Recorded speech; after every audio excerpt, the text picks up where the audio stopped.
Hi there, welcome back to my channel. My name's Kate. We are in a new location yet again. I'm hoping that this location will actually work a lot better. This is our bedroom and I can leave everything set up in here and I don't have to worry about, I can close the door so I don't have to worry about kids running in and out. So we'll see. You might hear the toddler is sleeping, so her room is right behind me, and if she wakes up, sometimes she wakes up pretty loudly. But my husband's here, he's unloading the dishwasher right now, so that's the other noise that you may hear right now. We'll just see what happens. It has been a while since I have filmed a video, and that is because we are in sleep regression hell. It is terrible. I mean, I don't even know if it counts as a regression if it's lasted for like 2.5 months, but there's just no sleeping, and the toddler isn't sleeping either.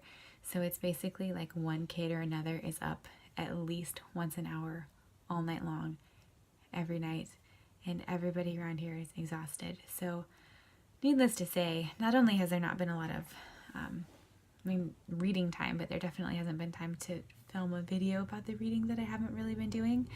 So I just have a few books to talk about today, and surprisingly I actually have hard copies of all of these. I think what's happened is I'm shifting back to my more normal reading habits. The baby is no longer in our room. She's in her own room in attempts to help her sleep better.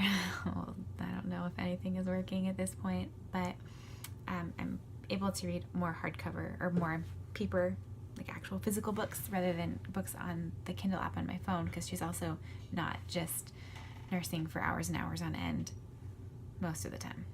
So let's get started. Like I said, not a lot of books today just because there hasn't been a lot of reading time. So the first book that I finished is, I believe this is a middle grade novel. It's Furthermore by Tehereh Mafi, and I actually did read this on my Kindle, but I purchased it in hard copy. I checked it out on Kindle from the library and I purchased it after that because I loved it, particularly the first half. And I'm going to try to film like a standalone review of this, but we'll see if that happens because tired. But anyways, the short version is I really like this. This is about our main character, Alice, who lives in this fantastical world, and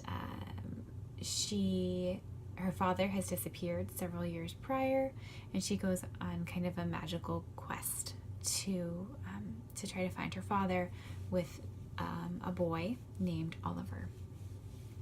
So Alice and Oliver are from the land called Farrenwood, and Furthermore is the land that they go to visit to find her father. And it's just charming, especially the first half of the book is charming. It reminds me of what Anne Shirley would have come up with if she was writing fantasy novels. Like, that's how kind of whimsical the world is, and I really liked it. I didn't like the second half of the book quite as much, and a lot of that was because it got a lot darker, and I wished for some different things as far as character development of Alice herself. But overall, I liked it enough to buy a copy of it because I think that I would really like for my girls to read it as they get older. So and I will also there's a second book in this series, or set in this world, called Witchwood, and I will be reading that one as well. Let's see, the second book that I read was The Music Shop by Rachel Joyce, and I also really like this one. I read this pretty quickly, and I would say that that was largely because the book itself was easy to read. It's set in the 1980s, which is fun. That's not really, I was gonna say it's a time that I haven't read much about, but I've read 2 or 3 books in the last month or so, and well, not month or so, in the last 6 months or so that have been set in the 80s, and it's kind of fun. I was born in the 80s, so I don't really remember much of it. I was 5 when the 80s ended, so it's a fun thing. So this is about the owner of a record shop who is refusing to give in to compact discs, and he has this sort of magical realism type of ability to sense what type of music is just right for every person that comes into a store, except for this woman who comes in a green jacket.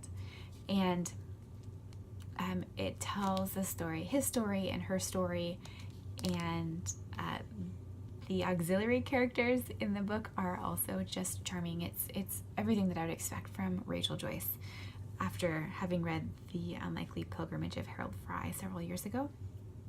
I really, really enjoyed this one as well. It was several years ago when I read that book, so I don't recall it as much. This did seem, again, just a little bit, sorry, I think I just jilted the camera, a little bit darker. And that's okay, because it just seemed more kind of adult and less whimsical. The focus was more on the people and their relationships and less on kind of the uniqueness of the situation that she put them in. But it was still very, very good. And the thing that I liked about it is I'm not, like, I like music, I enjoy it, but I'm not one of those people that is really a music lover, if that makes sense. That was a baby screaming, sorry. Hopefully she's all right. I think my husband will take care of it. If not, then he'll bring her into me. Sorry. So as someone who enjoys music but doesn't know a ton about it, this is really a fun read to learn just things to listen for.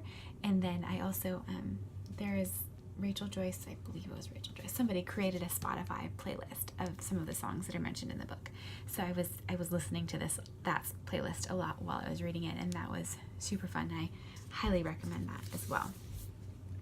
Finally, the last book that I read was a super chunker, so that kind of counts as 2 books at least. This is Min Jin Lee's Free Food for Millionaires.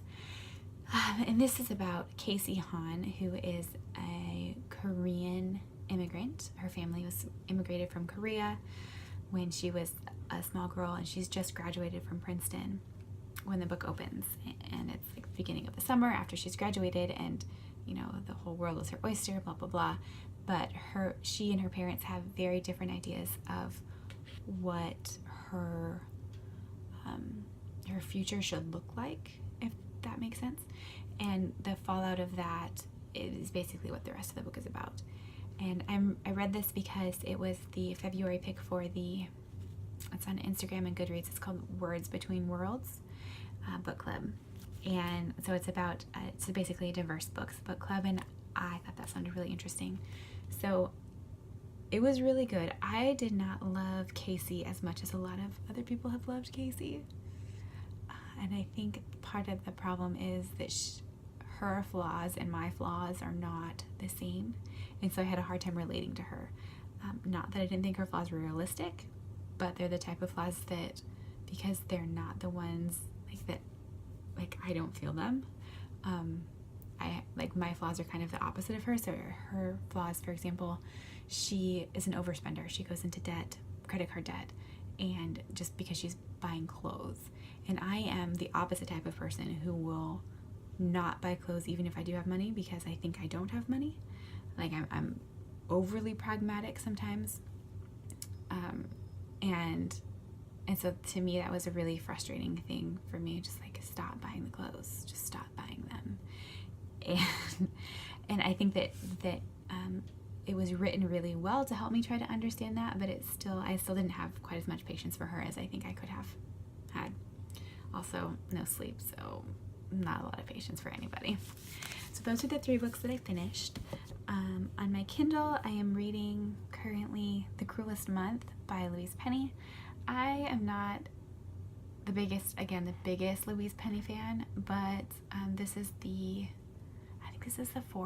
third or fourth book. I think this is the 3rd book in the Armand Gamache series, and I enjoy them, but they're not drop everything and read it when the library hold comes in, except that the other book that I'm reading is a very heavy literary fiction, and so I wanted something on my Kindle, and this is more my normal reading relationship with Kindles and physical books. I wanted something on my Kindle that is lighter, easier to read, because when I'm reading it, it's usually because it's dark. I need to keep it dark. It's late at night. I'm needing to stay awake because the baby is nursing, but I don't really want to be awake, those types of things. So it's okay. I'm not very far into it. I just basically started it. The murder has just happened, so we'll see how it goes. But for Valentine's Day, my husband went on my Amazon wish list, and he got me The Informers by Juan Gabriel Vasquez. And Vasquez is definitely one of my favorite authors right now. So I did a review about this time last year, a review of Reputations, which is his latest novel. This is The Informers, which is an earlier novel of his. 2004, translated in 2008, so it would have first come out in the US in 2008. And it takes place in Colombia. It's about, it's a father-son relationship kind of. So it's about the son who has written a book and about his very famous father who has condemned the book very publicly. And then after the father dies, which is where I am right now, it sounds like the son goes on kind of a quest to find out what happened and why the father had such a visceral and public reaction to the initial book. So I'm really enjoying writing it, and I just wanted to share. Let's see, is it right here? Yeah.